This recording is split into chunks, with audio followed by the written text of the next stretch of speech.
Udah. Oke. Ya udah. Ya hari ini kami bertiga pengen ngobrol-ngobrol santai aja, iseng sebetulnya. Karena kemarin Zafira ini sepupu saya, ini bapak saya kan udah pada tahu. Jadi kemarin dia sempat iseng di Instagramnya ngepost buat apa ya, spiritual thought gitu ya, atau yang deep atau yang spiritual ya, kayak Nusantara gitu. Nah langsung aja, terus kemarin apa akhirnya resultnya? Oh iya, kenalan dulu dong. Oke. Zafira ini apa, siapa, kok apa? Halo, aku Ya, aja. terserah. Aku Zafira, aku 18 tahun, aku sepupunya Kang Ijal. Baru masuk kuliah, ngambil seni murni. Oh ya, dan lukisan-lukisan dia itu berbau kenusantaraan lah, banyak beberapa influence-nya dari situlah ya, dari budaya. Kayak ada apa aja kemarin? Ibu Ratu Kidul, terus ada sajen yang tradisi uyut kita gitu. Ya. Nah gitu, kenapa sih Dek? Kenapa mau melukis itu? Kan apalagi baru 18 tahun nih kan, sekarang mah kalau kita tanya ke anak-anak umur segitu kan paling kalau nggak K-pop biasanya dugem lah, itu EDM ya nggak salah sih, cuman kenapa kamu akhirnya beda lah gitu? Sebenarnya awalnya didorong sama guru aku gitu, inspirasinya Nusantara, budaya kita gitu. Terus gurunya orang mana? Orang Korea. Nah, luar biasa kan? Justru orang lain malah menyarankan dan peduli pada budaya. Habisnya aku bikin painting ini itu buat portfolio kuliah aku. Terus katanya buat bikin portfolio yang bagus di sana, sebagai orang luar bagusnya ada budaya dari lokal. Gitu. Terus menurut aku ya lumayan gampang, nggak bisa saya punya babab dan akan gitu, dan aku sangat emang interested dan gimana ya, Tertarik. Ya, tertarik aja, pengen mendalami. Kenapa tertarik? Nah itu yang perlu dikasih tahu ke teman-teman. Ini kayak lagi jualan. Apakah karena ada yang menyuruh, apakah karena memang dorongan hati, atau ada filosofi yang bisa digali, ada atau kepenasaran membaca buku atau apa gitu, sehingga Ade terjun gitu untuk mendalami gitu. Jadi sebenarnya aku emang sudah sangat tersosialisasi dengan budaya kita yang kita omongin, yang diomongin di Instagram atau podcast itu. Kita udah biasa ngomongin sehari-hari sama keluarga-keluarga yang lain lah ya. Gitu. Jadi emang mungkin aku ilmunya belum sepenuh babak sama Akang, jadi aku pengen mengulik, dan salah satu caranya itu dengan membuat painting itu. Dan aku emang ngerasa proud aku dari budaya seperti ini, Nusantara. Dan menurut aku keren aja, dan pengen terjun langsung dan ngerti apa itu loh. Gitu. Nah, kemarin kan sempet tuh ngepost IG. Gimana, udah ada tanggapan nggak gitu kan? Karena kan nggak tahu ya, kalau Akang mikirnya, wah kayaknya kalau di teman-teman ada emang nggak akan ada yang interested gitu sama yang namanya budaya gitu, apalagi salah. Nah itu makanya penasaran apa jawabannya. Oke. Ini aku mau background boleh. Jadi nggak banyak teman-teman aku atau environment aku tuh tahu aku sebenarnya interested sama hal-hal gini, meskipun beberapa teman tahu. Dan beberapa teman itu mereka juga interestnya sama gitu, dan keluarganya juga ngomonginnya yang kayak gini-gini gitu. Sejarah dan budaya. Gitu, dan spiritual juga. Universal spiritual. Dan anehnya tuh suka ketemu sama teman-teman aku yang kayak kita juga tuh nggak di plan gitu loh, kayak tiba-tiba ketemu aja, jadi kerennya gitu. Oke. Kita lanjut ke pertanyaannya deh, coba kita cek. Oke. Tapi kayaknya nggak bisa, nggak akan dijawab semua kali ya. Maksudnya pilih-pilih aja yang kira-kira menarik buat dibahas gitu. Ini ada teman aku yang nanya, Pak Karno apa kabar? Baik-baik saja. Baik-baik saja, sehat. Terus ada yang bilang juga, Pak Karno masih hidup dan dia jalan-jalan ngelihat situasi Indonesia sekarang. Berarti ini bahas Pak Karno dulu, gimana Bab? Gimana itu? Dari sisi Bapak. Jadi kalau ada pertanyaan Pak Karno apa kabar, ya baik kalau Bung Karno. Tapi sedih.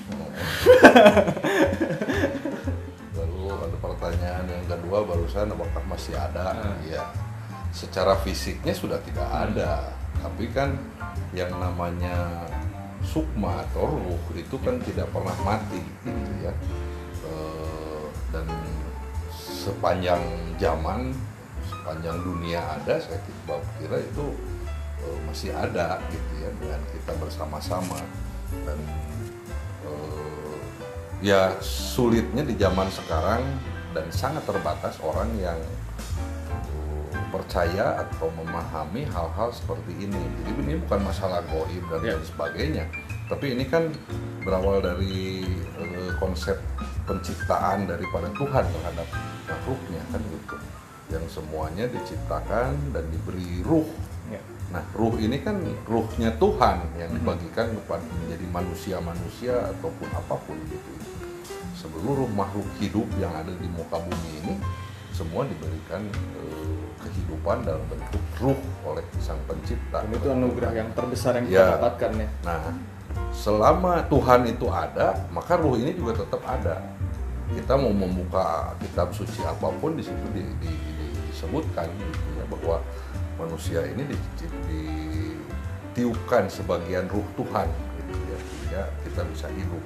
Nah, setelah hidup dalam masa di alam dunia ini, ruh tadi mengisi jasad atau fisikis ya. Nah, orang mati meninggal itu disebut mati dan meninggal itu jasadnya. Sementara ruhnya itu ya tidak meninggal. Ruh itu akan tetap ada sepanjang Tuhan itu ada. Oh ya, ini penonton bayaran boleh nanya ya? Boleh ikutan ngobrol loh. Jangan kaku. Nah jadi gitu deh. Jadi kayak misalnya bicara Bung Karno misalnya tadi, atau Ibu Ratu Kidul, ya secara ruh sukma itu ada ya, masih ada dan hidup bersama-sama kita. Cuma masalahnya sudah tidak ada fisik atau wujudnya ya. Gitu. Yang ada energi, jadi situ ada energi, ada ruh, dan hanya orang-orang tertentu yang bisa berkomunikasi, bisa ya, dan ruh melihat. Ruh itu menyimpan memori kan, memori selama dia hidup gitu. Oh iya. Makanya ditanya ya bisa jawab. Ilmu segala macam, misalnya Bung Karno gitu ya. Beliau sangat menguasai berbagai ilmu kehidupan, ya, khususnya tentang kenegaraan.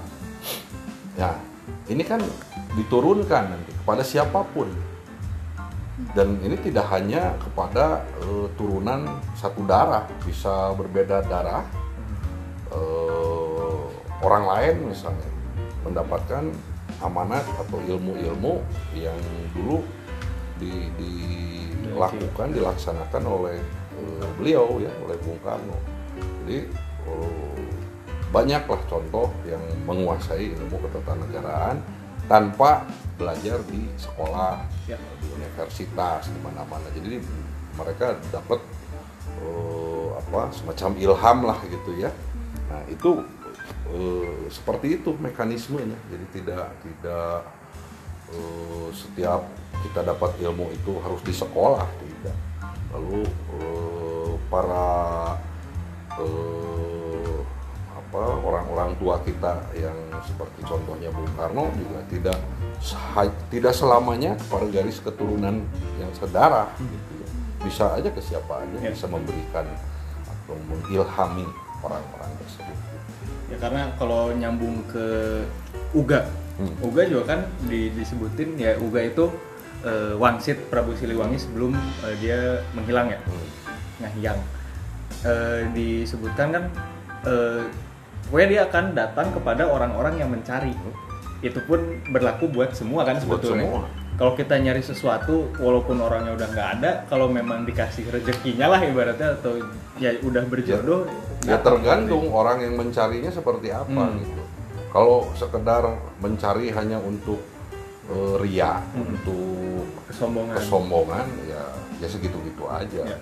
Nah, ini ilmu ini akan didapatkan bagi orang-orang yang memang jelas ikhtiarnya dalam mencari ilmu tersebut. Untuk apa? Untuk kemaslahatan banyak orang dan seluruh ciptaan Tuhan. Nah,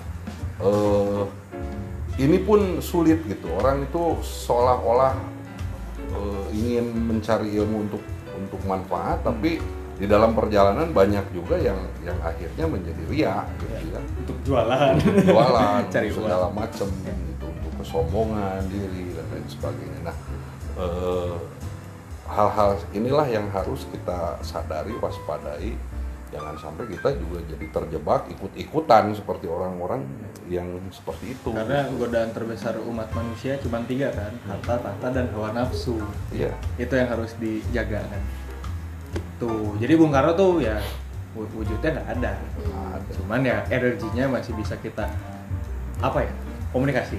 Kita berkomunikasi sama energinya. Ya makanya mungkin beberapa pendapat Babab, ya Akang gitu itu kan sebetulnya ya dari beliau-beliau juga sebetulnya gitu. Ya itu agak susah diolah sama logika karena memang tidak logis gitu. Ya, kan kalau kita kan dibiasakan hidup dalam logika berpikir gitu ya. Harus ada data, fakta, dan bukti. Ya.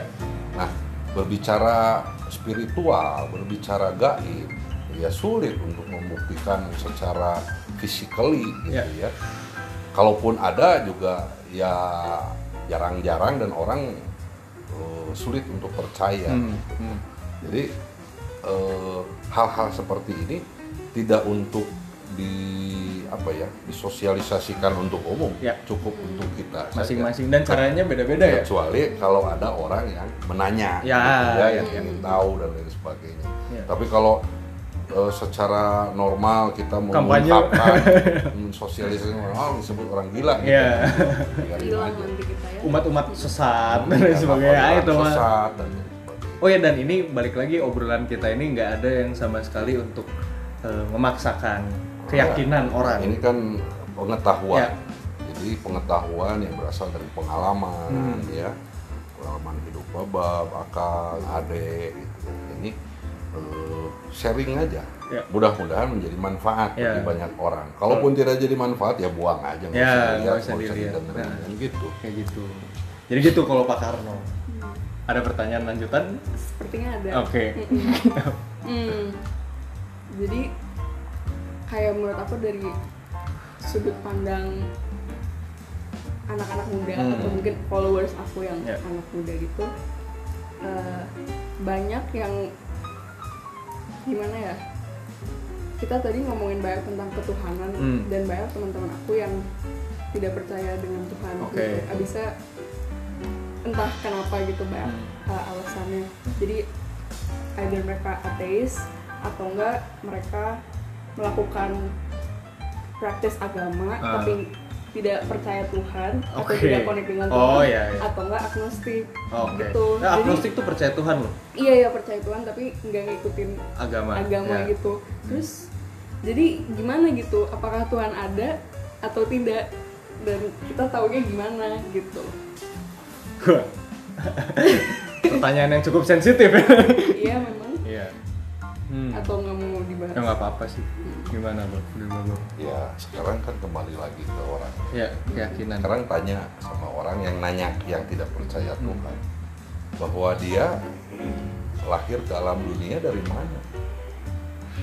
Katakan dari perut ibu. Ya terus dari mana ibu tiba-tiba ada kamu di alam dunia ini?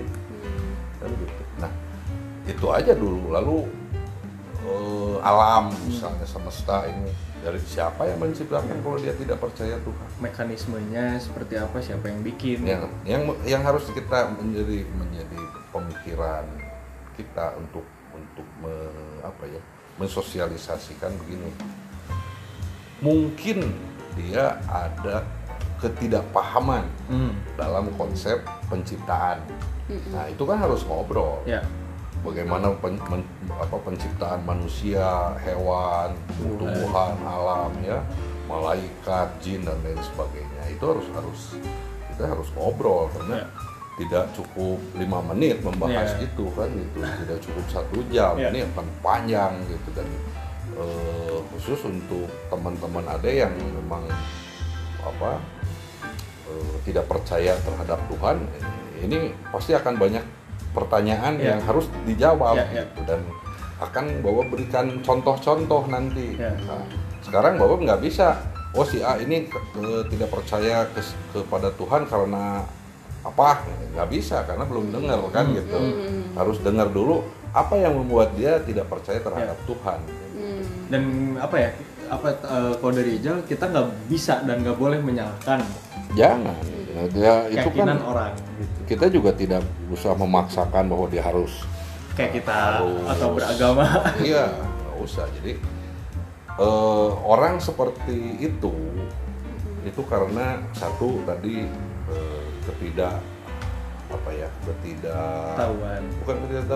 kekurangan pengetahuan.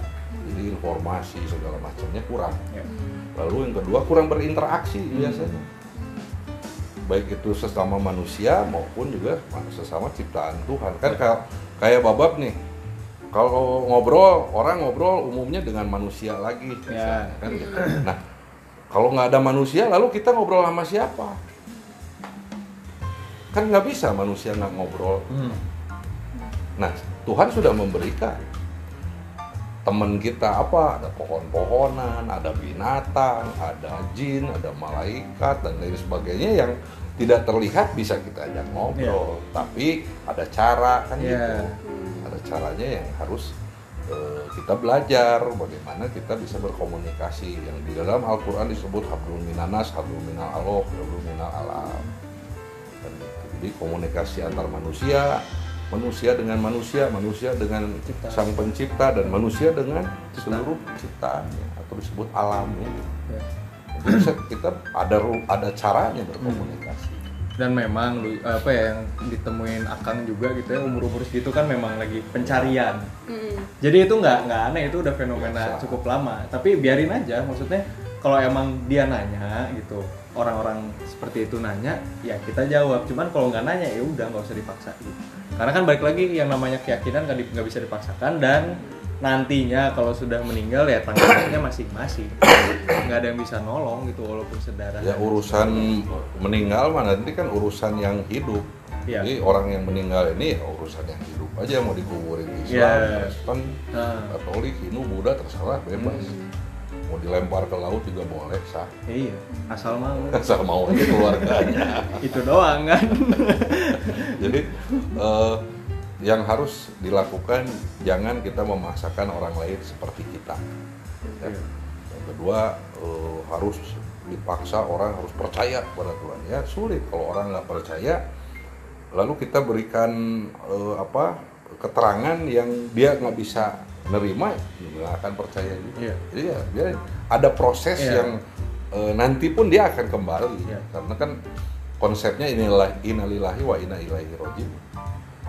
Berasal dari Tuhan dan kembali kepada Tuhan. Nah, dalam proses itu nanti dia akan mendapatkan pengetahuan dan ilmu-ilmu. Ya, bahasa muslimnya hidayah. Boleh lah. Ya kan? Hidayah atau wahyu, wangsit dan lain sebagainya. Itu deh. Kurang lebih kayak gitu. Ada pertanyaan lain yang sekiranya menarik dibahas? Soal apa ya, kelas?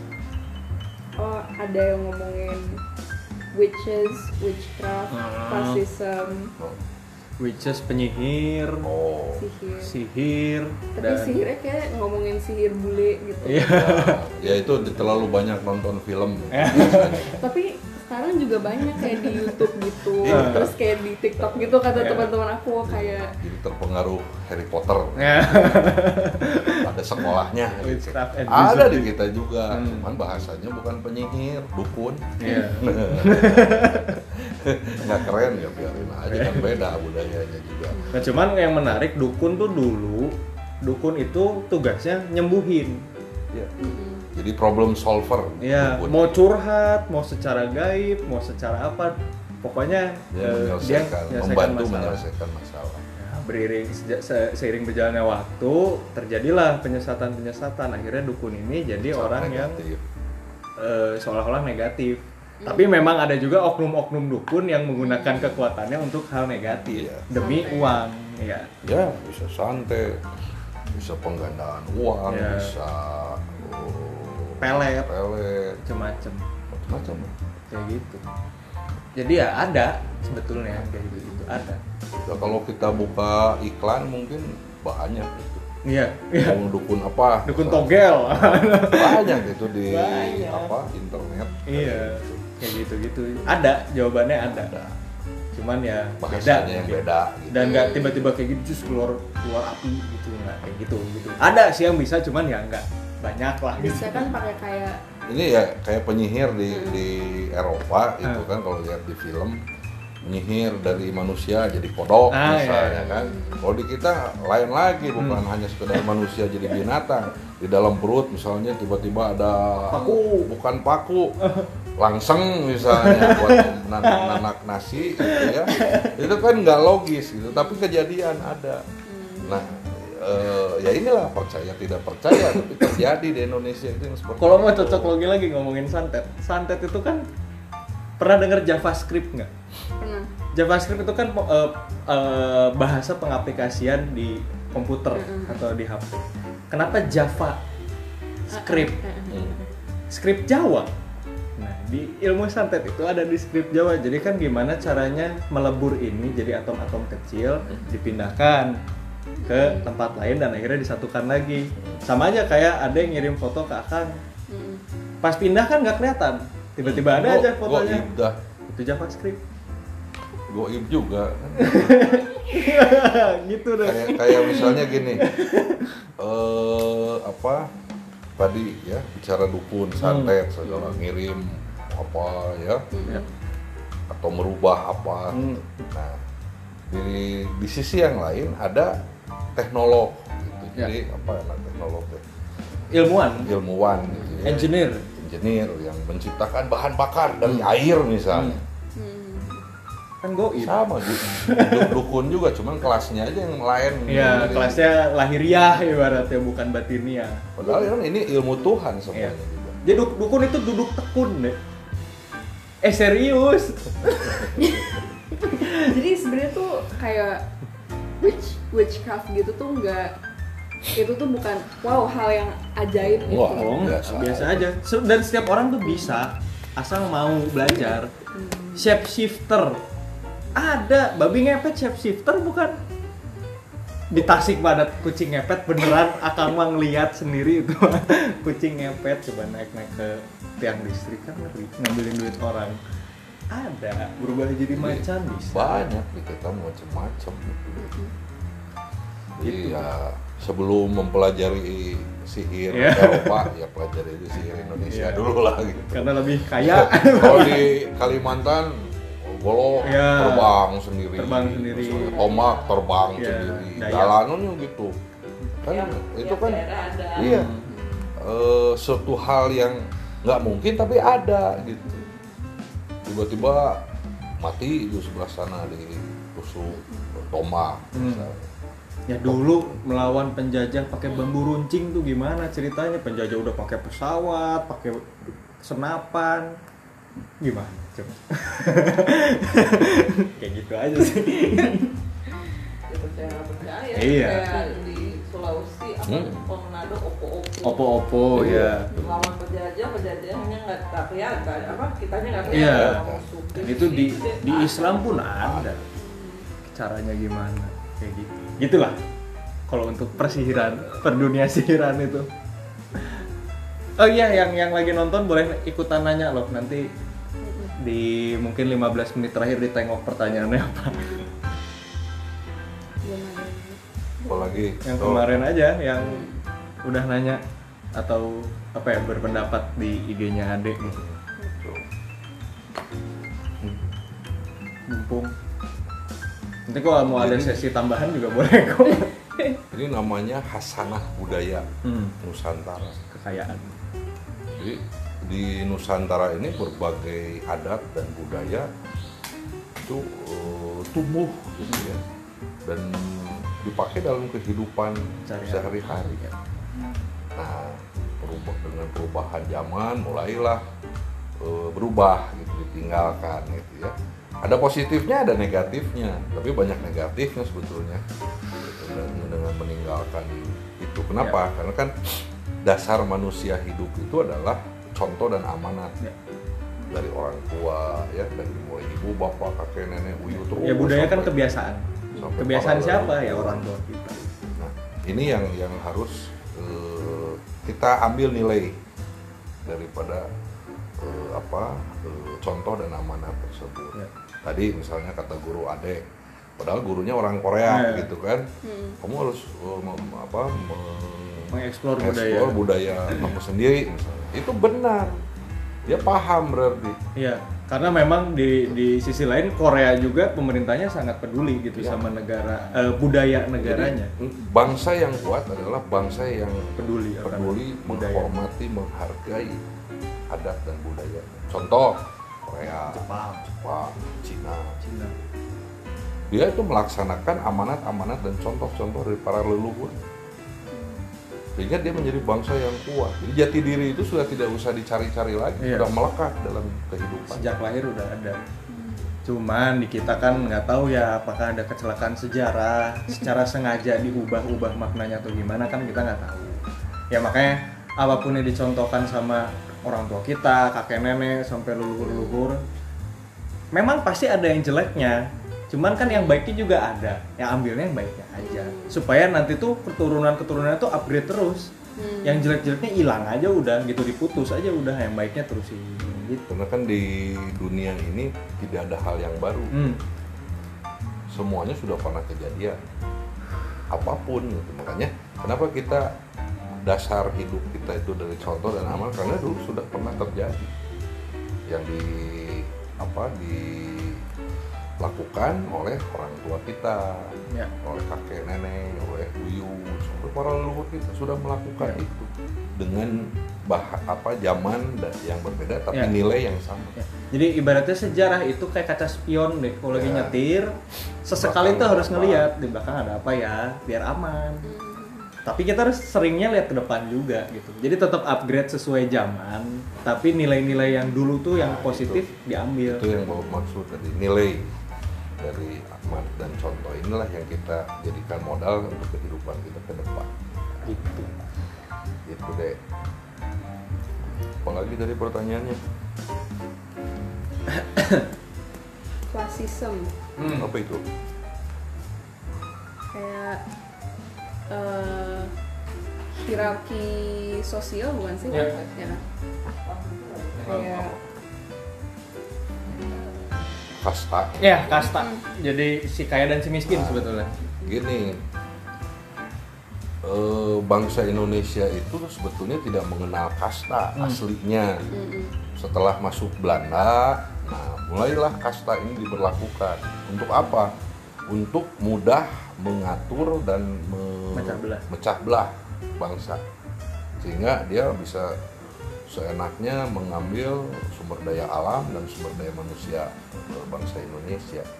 Sementara fitrah manusia dari Sang Pencipta, ya, dari Tuhan, manusia ini difitrahkan tidak berkasta-kasta, tapi sejajar. Makanya dalam konsep leluhur kita, kerajaan Pajajaran, Galuh dan lain sebagainya, itu kita tuh sama, baik raja maupun rakyat itu sama. Tapi mereka dalam kehidupan sehari-hari, rakyat ini paham bahwa dia sedang berkomunikasi dengan raja, dia hormat, tidak terus karena sejajar ini terus jadi seenaknya, enggak. Tetap tata krama itu mereka pakai. Cuman tidak membedakan misalnya baju misalnya. Ya. Ya sekarang jangan lihat film gitu ya, film mah dibikinnya kemarin gitu. Sementara kehidupan leluhur kita kan 1000 tahun yang lalu, ada yang 1500 tahun, ada yang puluhan Kayak raja tuh di Singgasana, mana pakai emas, ada pakai apa mahkota segala macam. yang kayak gitu, terus baju bagus. Mana Bayangin ada aja dulu tiap hari baju. kayak gitu, pegel nggak? Jadi Berat. kalaupun ada itu dipakai hanya pada saat acara-acara kenegaraan. Gitu ya, wajah mungkin apa simbol Atribut. kerajaan, atribut kerajaan. Tapi kalau sehari-hari ya khusus ya di Jawa Barat, nggak tahu mungkin di daerah lain nggak begitu ya. Di Jawa Barat itu raja-raja Sunda itu sehari-hari ya waktunya ke kebun ya berkebun. Nggak ada nyuruh orang, bayar orang. Nggak. Sekarang kan punya supir, punya tukang kebun. Biasa jadi sangat apa ya, ya sejajar gitu, tidak saya raja kamu harus sungkem, nggak ada gitu. Makanya pajajaran, karena sejajar. Itu kan konsep kehidupan pajajaran itu. Karena balik lagi di mata Tuhan semua manusia tuh sama, Mau agama apapun juga sama kok gitu. nggak ada yang Kayak misalnya diistimewakan. di Islam misalnya ada yang sering diungkapkan oleh Ustadz atau Kiai bahwa di masjid gitu ya kita ini sama, nggak ada direktur, nggak ada lulusan S2, nggak ada, sama siapa aja yang datang duluan ya duduk paling depan misalnya. Kecuali di Masjid Agung, saya udah dipesenin gitu. Saf gitu, khusus pejabat itu juga melawan fitrah Ya, sebetulnya. udah agama dilawan, budaya dilawan. Apa ya ya gila hormatnya udah mulai muncul gitu. Ini sebetulnya nggak boleh begitu.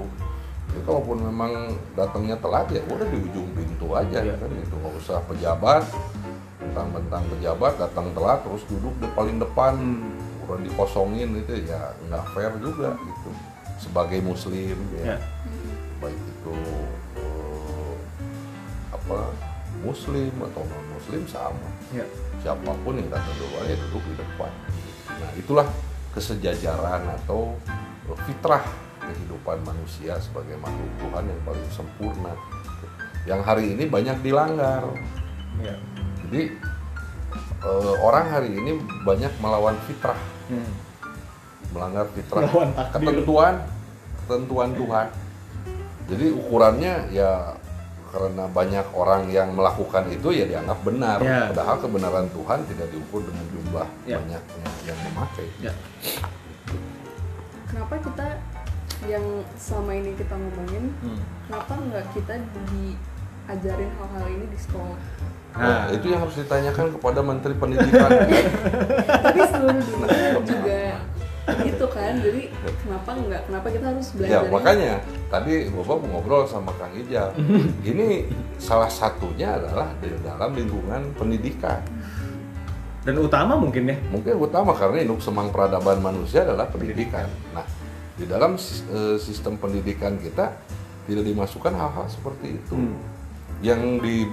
Yang didahulukan adalah bagaimana anak ini menjadi pintar, menjadi cerdas sehingga bergelarnya banyak nanti yang seolah-olah dengan banyaknya gelar pendidikan manfaatnya juga banyak akan menjadi manusia yang sukses. Nah sekarang ukuran suksesnya apa sih? Ukuran sukses seorang manusia itu apa? Apakah karena banyak mobilnya, gelarnya banyak, rumahnya banyak, depositonya banyak, apakah itu yang sukses? Nah ini juga sudah melawan fitrah manusia lagi, fitrah Allah ini. Bahwa manusia sukses itu adalah manusia yang banyak manfaat bagi seluruh ciptaan Tuhan. Bukan hanya untuk dirinya. Kalau untuk dirinya apa bedanya dengan hewan-hewan aja nggak begitu binatang? Hewan aja punya teritorinya sendiri, diurus, makan secukupnya. Coba manusia. Itulah kenapa disebut makhluk Tuhan yang paling sempurna. Harusnya kita memperlihatkan kesempurnaan kita dibandingkan makhluk Tuhan yang lain. Maka itu disebut orang sukses. Yang bisa meredam egonya, hawa nafsunya. Ini yang disebut manusia, bukan orang. Kalau orang yang tadi ukuran suksesnya materi, itu orang. Kalau manusia, ini dua suku kata bahasa Sanskrit. Manu dan Sia. Manu adalah pikiran, Sia mulia. Jadi pikiran mulia. Nah, makanya disebut makhluk Tuhan yang paling sempurna itu karena kita punya pikiran mulia yang akan menjadi manfaat bagi banyak orang dan ciptaan Tuhan yang lain. Maka jadilah manusia, kalau bahasa Sunda jadi manusia. Jangan jelma. Kalau jelma fisiknya manusia, tapi isinya seperti makhluk yang lain. Ya. Banyaknya seperti binatang. Ya tadi rakus, gila hormat, gila wah macam-macam aja. Segala nafsu diumbar di situ. Nah, itu jelma. Ya, kalau untuk pertanyaan kenapa di pendidikan kita nggak ada? Iya nggak tahu. Ya itu yang Anda harus tahu, ditanyakan. Oh enggak, saya kan itu berspekulasi. Cuman kan tidak etis lah kalau diomongin Oh iya. umum. Gitu, karena kan jadi judgmental gitu. Ya Cuman mungkin yang tadi jawabannya bahwa pemahaman suksesnya seorang manusia Ya. atau anak itu kalau sekolahnya selesai, ya, bergelar sarjana, dapat kerja, lalu gajinya gede. gajinya gede, pangkatnya tinggi, punya deposito, mobil banyak, tanah banyak, itu kurang. Dari situlah bergerak. Kalau Babab bergeraknya dari amanat pendiri bangsa dan negara. Kenapa? Karena beliau para pendiri bangsa negara juga mengambil amanat para leluhur. Maka dituliskan dalam pembukaan Undang-Undang Dasar, mencerdaskan kehidupan bangsa. Bukan mencerdaskan individu bangsa. Hidupnya dulu yang harus cerdas. Kalau hidupnya cerdas, otomatis individunya akan cerdas. Nah ini aja, hidup cerdas aja kalau ditanyain ke orang-orang bingung, hidup cerdas tuh yang kayak gimana? Itu yang tadi di awal dibahas. Hidup cerdas itu tidak saling menjelekkan, tidak saling menghina, tidak saling membedakan, tidak saling membunuh, tidak saling, ya itulah hidup cerdas. Tapi sebaliknya harus saling membantu, saling menyayangi, saling peduli, saling simpati, macam-macam. Pokoknya Indonesia banget tuh yang gitu. Makanya di dalam uraian Pancasila itu masuk. Jadi bagaimana esensi sila pertama, sila kedua itu masuk. Bagaimana kita saling menyayangi, saling membantu, menolong, gotong royong. Gitu. Tidak individual, itu hidup yang cerdas. Nah, pemahaman ini dibalik. Jadi kecerdasan ini yang tadi materi bentuknya, bukan saya bermanfaat untuk siapa. Ya. Kecerdasan. Ini yang ya ini juga harus disosialisasikan juga. Karena tadi sistem pendidikan juga nggak diajarkan begitu kan. Kan dulu itu sarjana itu adalah problem solver bagi masyarakat, khususnya masyarakat pedesaan. Ya, sampai sekarang juga pengabdian masyarakat itu kan terus digembar-gemborkan. Makanya kan banyak yang sekolah dari desa jadi sarjana. Nah ini berubah sekarang, yang tadinya problem solver menjadi masalah justru sarjana ini. Karena tidak mengembangkan dirinya, bahwa saya sudah punya gelar sarjana nih, ilmunya apa, misalnya ekonomi, bagaimana dia membantu masyarakat di desanya tentang ekonomi misalnya. Ini yang tidak terjadi. Kenapa? Karena berpikirnya tadi materi. Selesai sarjana saya harus cari kerja di Jakarta. Karena harus mengembalikan ini kepada ibu atau bapak biaya gitu, dan menjadi kebanggaan anak saya kerja di perusahaan asing Jakarta, menjadi perusahaan asing, padahal jadi supir atau misalnya di security, sarjana itu bekal yang baik untuk saya. Nah, Kalau kuliah. Anda kuliah di mana nanti? Kan ada misalnya kuliah misalnya kan, ilmu yang ada pelajari di kampus ini harus bermanfaat untuk adik, untuk keluarga, untuk orang banyak. Ada harus menjadi problem solver. Soalnya, saya udah mau belajar seni di mana sebagai problem solver. Loh, banyak orang yang tidak punya rasa seni kok. Nah, ini yang harus menjadi diinput oleh adik, sehingga orang itu menumbuhkan rasanya dan memakai rasa. Karena hidup ini kan tidak bisa hanya akal dan pikiran saja, tapi rasa juga harus ikut. Tidak bisa hanya olahraga saja, tapi olah rasa juga harus. Jadi tadi kembali kepada manusia adalah ciptaan Tuhan yang paling sempurna, yaitu diberikan akal, pikiran, dan rasa. Nah ini nggak pernah dipakai. Ini aja. Makanya saya mau bilang, apa bedanya dengan robot atau zombie? Orang hidup hanya dengan akal, pikiran, dengan rasio, logika, otak terus, yang jalan otak aja terus. Padahal Tuhan sudah nyimpen otak di belakang, pasti ada maksud. Nggak di depan, di sini atau di sini. Kalau buat Bapak, maksud Tuhan nyimpen otak di belakang kepala kita ya. Otak ini mengikuti perintah, bukan otak yang memerintah hidup kita. Ini alat bantu. Yang di depan itu apa? Rasa. Intuisi. Iya. Ini hati kan. Kan hati tidak yang menerima segala kejadian, segala masalah itu hati duluan. Dia tidak akan menolak dan dia tidak akan bohong. Ya. Tapi otak mah Bisa bohong. seringnya berbohong. Karena apa? Takut disalahin, takut malu, takut ini, takut. Wah, segala takut otak. Walaupun perasaan, tapi kan datangnya dari otak. Nanti gimana, itu kan logika itu ngitung kan. Nah, ini akan berhubungan deh nanti dengan konsep percaya dan mempercayakan kepada Tuhan. Kan banyak orang percaya misalnya kepada Tuhan, tapi sedikit orang mempercayakan hidupnya kepada Tuhan. Panjang lagi. Contohnya misalnya gini, yang gampang. Bobob nih dapat proyek ceritanya. Dihitung untungnya 500 juta. Wah, dikerjain lah. Begitu selesai proyek ternyata rugi. Tidak sampai 500 juta untungnya. Hanya 200 juta. Nah, menghadapi menerima 200 juta inilah bagaimana menghadapi kita sebagai manusia. Kebanyakan apa? Marah-marah. Wah, kurang ajar si itu nipu. Wah, kurang ajar pemerintah. Wah, kurang ajar pemberi proyek, macam-macam. Tapi kalau kita mempercayakan kepada Tuhan, ini diterima, disyukuri, dapat 200 juta. Alhamdulillah, ya Allah, saya dapat rezeki. Inilah yang barokahnya 200 juta.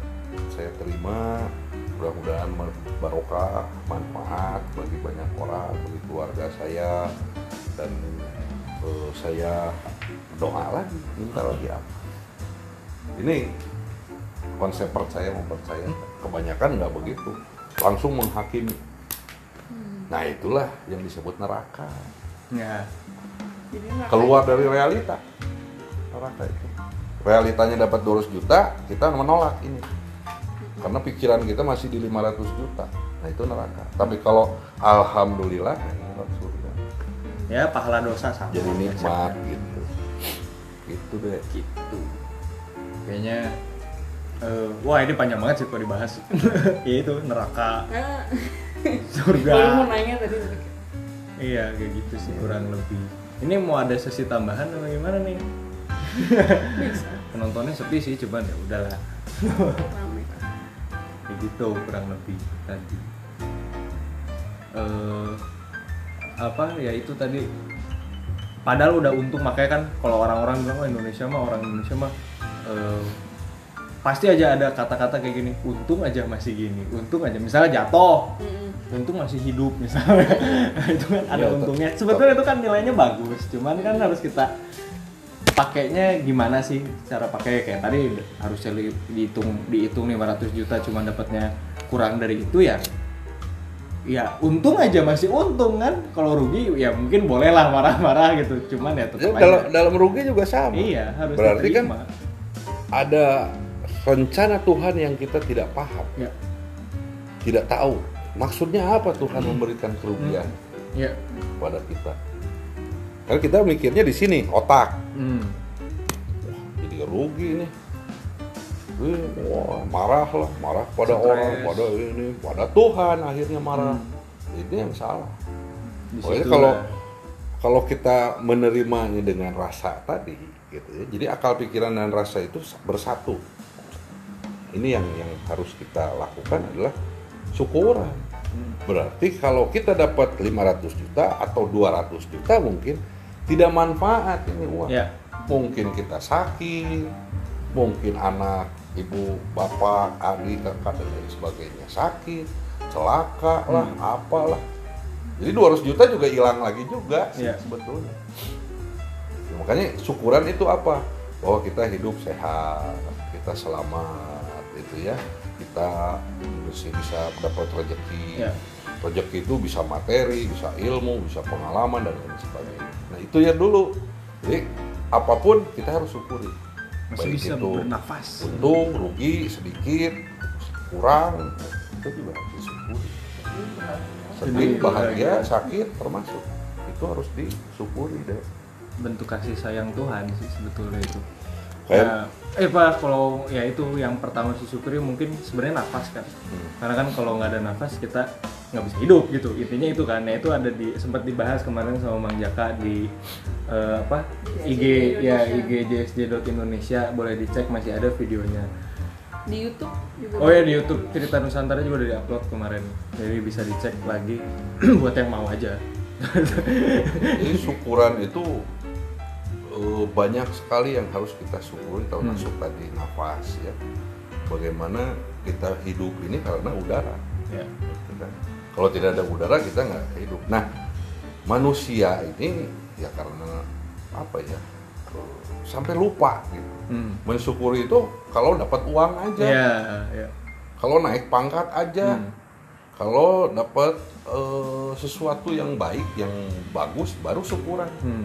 Padahal termasuk ruh kita yang disebut sukma tadi, itu juga harus kita syukuri, harus kita berikan ucapan terima kasih.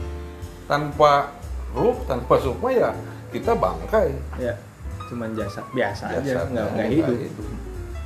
Kita bagaimana kita berterima kasih kepada tangan, kepala, mata, kuping, hidung dan lain sebagainya, sehingga kita bisa menjalani kehidupan ini. Ini aja lupa orang, seolah-olah itu otomatisasi dari sang pencipta. Dari sananya udah gitu. Bayangin orang nggak sadar ada udara masuk ke hidungnya, gimana coba? Sadar-sadar kalau udah di rumah sakit, bayar tagihan, ini apa yang mahal? Oh ternyata oksigen mahal. Coba kalau kita bayar oksigen tiap hari, sekali hisap 1.000, sehari berapa juta bisa bayar oksigen. Nah ini aja harus kita sadari bahwa betapa luar biasanya Tuhan. Nah ini nyambung lagi kepada teman ada yang tadi tidak percaya Tuhan. Kamu hidup dengan apa? Dengan otomatis. Mungkin jawabannya. Kan bukan robot.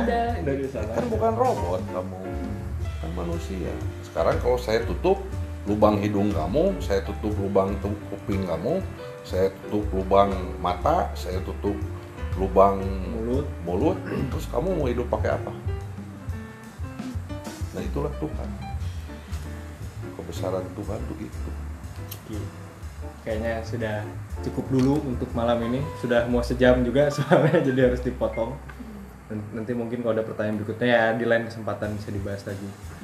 Gitu. Sudah, terima kasih buat sudah menyaksikan obrolan iseng ini. Semoga bermanfaat. Selamat malam. Selamat malam, salam Nusantara.